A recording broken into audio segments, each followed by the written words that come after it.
pueblo, van a pasar cosas para que le hablemos al pueblo.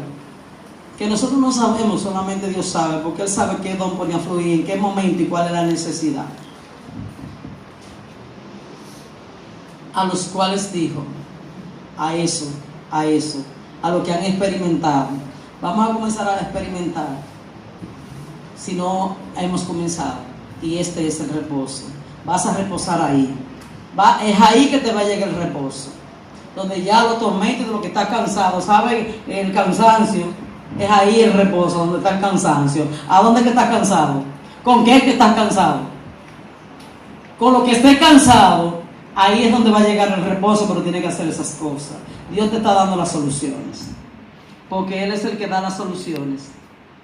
También hay otro poquito allá que podríamos ir, pero este libro ciertamente declara, Isaías 28:12 declara cuál es el reposo. Ya sabe cuál es el reposo, que no es salir corriendo, no es salir volando como queremos a veces. Quiero irme volando, quiero irme donde nadie me conozca, quiero estar sola, que se vayan todos, que nadie esté conmigo. O me voy a mudar solo porque ya no puedo. Bueno, yo era de esa cuando yo no era una persona espiritual, que tenía como un espíritu de fuga, de donde las cosas como que se me ponían, como que yo no la podía como manejar y no podía como acomodarla a la manera mía, y como yo entendía, entonces la decisión mía era desaparecerme. Fuga conmigo de una vez. Trabajo, no me renunciaba de una vez.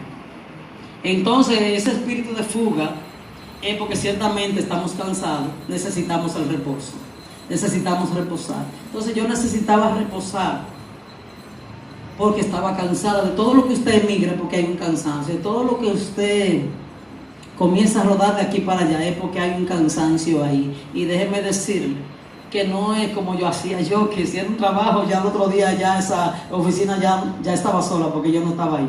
A los 2 días o 3 ya tenía otra persona, sin avisar ni siquiera que me iba. Entonces, ¿por qué? Porque ciertamente habían situaciones en las cuales yo estaba cansado. De mi casa, donde vivíamos todos juntos, mi familia, en mi parentela también me cansaban, mi familia, mi papá, mi mamá, mi abuela con los pleitos, mi mamá con su calma extremada.